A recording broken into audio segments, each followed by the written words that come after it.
Hey girl, you want to go to Miami with me? Yeah, excited? Yeah. All right, go get your duckies.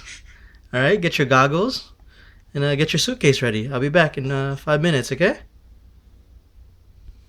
A few moments later.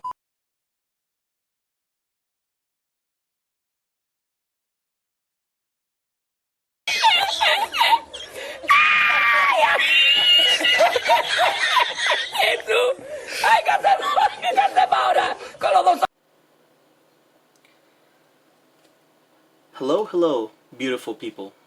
How are you guys doing today? I hope you guys are doing well. I hope your NCLEX reviews are doing great. On this video, I will be sharing with you guys Parkinson's disease. As we all know, it's a progressive neurological disorder in which there's destruction of nerve cells within the basal ganglia, right?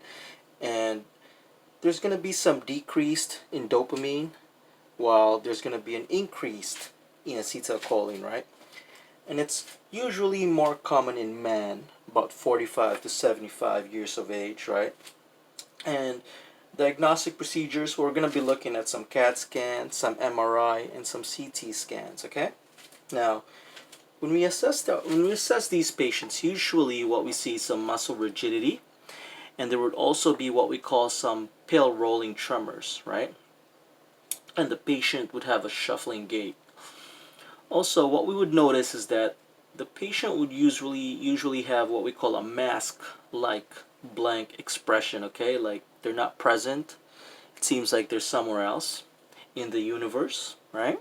Now, when we're looking at treatments, medical management medications would include some of the medication. I want to hit on the main medications that you would most likely encounter in the NCLEX specific to Parkinson's, and that would be the dopamine replacements, right? Which is also what we call, anti-Parkinsonian medications, right? So we're looking at dopamine replacements such as levodopa or Dopar, and basically these anticholinergic meds basically helps decrease the effects of the acetylcholine, right? Now, very major, very big um, few medications that you will most likely encounter and that you have to know specific to Parkinson's would be benstropine or cogentin, right? Which basically it decreases the cholinergic effects of the dopamine deficiency. Therefore, it helps decrease the symptoms of the tremors, right? Now, side effects specifically for benstropine would be nausea and vomiting, some blurred vision, mydriasis, and some drowsiness, okay? Now, we could also look at levodopa, which is that is the mainstay meds for Parkinson's, right? Now, basically, levodopa or Dopar basically restores the dopamine, helps restore the dopamine levels, right? Now, the big thing that we have to be mindful about is in regards to patients with glaucoma, right? We do not use levodopa with patients with glaucoma, okay? And we also avoid giving levodopa with foods with high vitamin B6, okay? Because there could be some interactions specifically with vitamin B6. Now, side effects includes nausea and vomiting, cardiac arrhythmias, and confusion, okay? Now, the next important anti-Parkinsonian medication is carbidopa levodopa, all right, or Sinemet. And again, it also stimulates the dopamine receptors, but it has a really strong effect in patients with Parkinson's, right?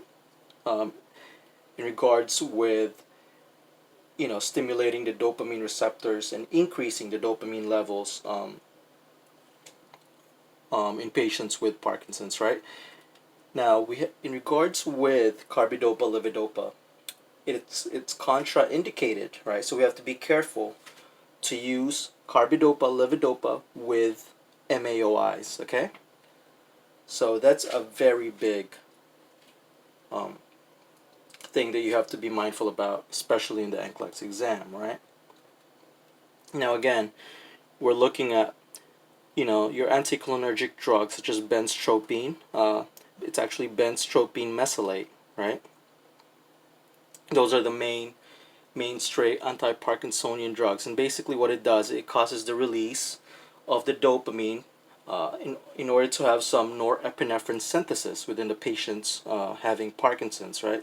And what it does, it basically acts in the central sites to inhibit the cerebral motor impulses, and then it blocks the efferent impulses, right? Since the patient with Parkinson's is having a decreased dopamine and an increase in acetylcholine, right?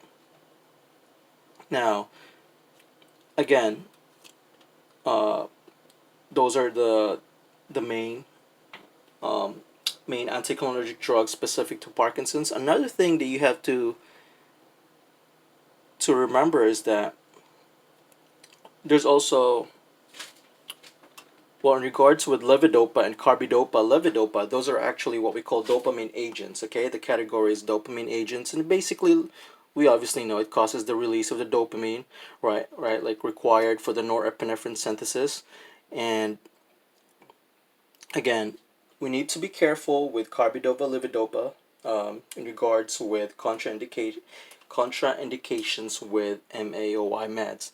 Now, there's a third category, which is MAOB inhibitors, okay? Now, those are not MAOIs, those are just MAOB inhibitors. And the main drug in this category is salicyline, okay? So that's an MAOB inhibitor.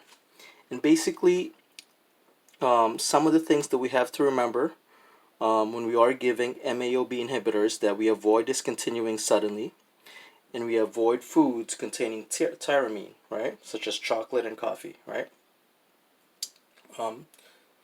because it can result in severe hypertensive crisis. Okay, so again, the main meds that you have to be mindful about specific to Parkinson's, that you will most likely encounter on the exam would be your anti-Parkinsonian mainstay, which is benstropine or benstropine mesylate, right? And then you have your dopamine agents, your levodopa and your carbidopa, levodopa. And then your categories of MAOB inhibitors, such as salicyline, okay? So that's it, guys. I just want to fairly quickly go over, Parkinson's, because I know it's going to be a big topic for your exam. So that's it, guys. I wish you the best. God bless. Thank you.